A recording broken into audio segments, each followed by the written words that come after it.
Hi everyone, my name is MJ Johns, and welcome to my course, Designing for Virtual Reality. I am the founder and creative director of the indie games studio at Steyr Games. As virtual reality is on the rise, so too is the need for experienced designers to create new VR content.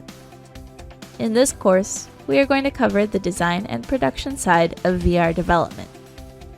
Some of the major topics that we will cover include designing for player comfort, VR platforms and cross-compatibility, analyzing playtest results, and creating a production plan for full development. By the end of this course, you'll know how to design and plan your first VR project.